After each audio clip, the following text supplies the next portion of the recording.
मी गुलाब पाटील एक छोटासा शेतकरी आणि एक सामाजिक कार्यकर्ता आहे. पाचोरा तालुक्यात नवीन महाराष्ट्रात बऱ्याच ठिकाणी 2019 पासून अनुदान घोटाळा झालेला आहे. पाचोऱ्यामध्ये करोडो रुपयांचा मोठा घोटाळा झालेला आहे.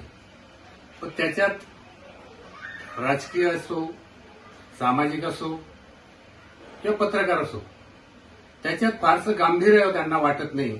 म्हणून मला असं वाटलं की आपण कुठेतरी आपण या कामात पुढे घेतलं गरजेचं आहे. आणि त्यासाठी मी असं ठरवलंय, 2019 पासून जो अनुदान घोटाळा झालाय तो करोड रुपयाचा आहे. आणि त्या ठिकाणी तहसीलदार सांगतायत की आम्ही आर्थिक गुन्हे शाखेकडे तो गुन्हा वर्ग केलेला आहे. वास्तविक गुन्हेगार फार मोठे मोठे आहेत, बरेच आहेत, त्यांच्यावर गुन्हे दाखल झाले पाहिजेत. परंतु जे गुन्हेगार आहेत तेच फिर्यादी आहेत, तेच चौकशी अधिकारी आहेत. म्हणजे हा कुठेतरी शेतकऱ्यांना अन्याय आहे. आता मला असं वाटतं की ज्यावेळेस शेतकऱ्यांवर अतिशय अडचणीचे काळ येत असतो की शेतकऱ्यांना शेती परवडत नाही, त्यावेळेस आमच्यासारखे शेतकरी संघटना, सामाजिक कार्यकर्ते कुठेतरी आम्ही शासनाकडे मागणी करतो की शेतकऱ्यांना मदत करा. आणि त्यावेळेस सरकार नाही झाला असतो, इच्छा नसताना त्यांना शेतकऱ्यांना मदत करावी लागते. पण ती मदत देखील हे जे मधले दलाल आहेत, तहसीलदार असेल, त्यांचे कर्मचारी असतील किंवा कोणी अजून राजकीय वर्ग असत असेल, हे एकत्र जमून फार मोठ्या प्रमाणात घोटाळा केलेला आहे. आणि तो पैसा दुसरीकडे वर्ग करून स्वतः ताब्यात घेतलेला आहे. तो शेतकऱ्यांच्या नावावर तो पैसा आलेला नाही आणि शेतकऱ्यांना त्यातील तर फारसं एवढं कळत नाही.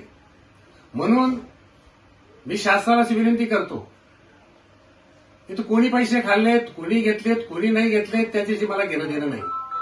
परंतु तुम्ही जनतेसाठी पैसा दिला होता, शेतकऱ्यांसाठी पैसे दिला होता, आणि तो पैसा तुम्हाला जर देणं शक्य नसेल, ती चौकशी तुम्ही करा. मला बाकीचं घेणं देणं नाही. शासनाच्या तिजोरीतील ताबडतोब तो पैसा शेतकऱ्याच्या खात्यावर वर्ग करा. काय शेतकरी रोज आत्महत्या करतोय. अहो, शेतकऱ्याची परिस्थिती काय झाली आहे तुम्हाला समजत नाही. त्याचप्रमाणे यावर्षी अतिवृष्टी झाली. अतिवृष्टीमध्ये तुम्ही शेतांमध्ये फिरलेत, गावांमध्ये फिरलेत, आणि असं दाखवलंय राजकारण्यांनी, आमदार, खासदार, मंत्र्यांनी की आम्हाला फार शेतकऱ्यांबद्दल कळकळ आहे. परंतु तसं काही नाही. आज देखील मुख्यमंत्री साहेब तुम्ही जाहीर केलं होतं, दिवाळीच्या आत शेतकऱ्याच्या खात्यावर आम्ही पैसे वर्ग करू. दिवाळी गेली, बरेच दिवस झाले, काही शेतकऱ्यांना मिळालेत, काही काहींना मिळाले नाहीत. तुम्ही सरसकट कोरड दिला. अहो, ज्यांच्या बागायत आहेत, ज्यांच्या शेतात विहिरी आहेत, त्यांना बागायत दिलं पाहिजे. ज्यांच्या शेतात फळ आहेत, फळबाग आहेत, त्यांना फळबागप्रमाणे तुम्ही नुकसान भरपाई द्यायला पाहिजे होती, पण तशी दिलेली नाही. त्याचप्रमाणे आज कापूस खरेदी चालू आहे. त्या ठिकाणी संपूर्ण कापूस हा व्यापाऱ्यांचा खरेदी होतोय. शेतकऱ्यांना भाव मिळत नाही. 6,062-63 प्रमाणे भाव दिला जातोय. मका खरेदी तुम्ही पावसाळ्यात सुरू करतात, कारण तोपर्यंत शेतकऱ्यांचे माल विकला जातो. गोडाऊन व्यापाऱ्यांचे भरले जातात, आणि ते गोडाऊन तुम्ही शासन गोडाऊन भाड्यात देऊन ते गोडाऊनच्या गोडाऊन तुम्ही खरेदी करत असतात. या सगळ्या मागण्या घेऊन त्याचप्रमाणे अनेक व्यापारी शेतकऱ्यांना कापसा संदर्भात फसवतात. करोडो रुपयाच्या पाचोरा तालुक्यामध्ये फसवणूक झाली. कापसाच्या व्यापाऱ्यांनी शेतकऱ्यांची फसवणूक केली. या सगळ्या गोष्टींना शेतकऱ्यांना न्याय मिळाला पाहिजे. त्यासाठी मी दिनांक 23 जानेवारी सुभाषचंद्र बोस यांची जयंती आहे, तसेच जगद्गुरू तुकाराम महाराज यांची देखील जयंती आहे. आणि या जयंतीच्या दिवशी मी आमरण उपोषणाला बसणार आहे. त्यानंतर जे काही होणार असेल ते मागण्या मान्य झाल्या, ठीक आहे. एक तर माझी बाजूला क्रेडिट तयार होईल, नाही तर मागण्या मान्य होतील. या शेवटचा शब्द मी या ठिकाणी देतो.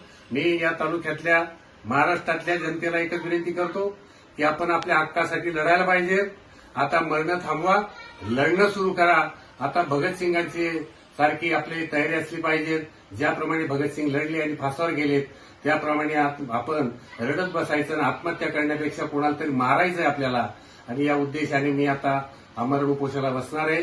एवढेच मी या ठिकाणी जाहीर करतो. ज्या ज्या शेतकऱ्यांना मला मदत करायची असेल, आर्थिक नकोय, शेतकऱ्यांसाठी मग मी बसतोय. शेतकऱ्यांनी आलं पाहिजेत, बसलं पाहिजेत. यासाठी मी आपली वाट पाहतोय. इन्क्लाब जिंदाबाद. जय जवान जय किसान.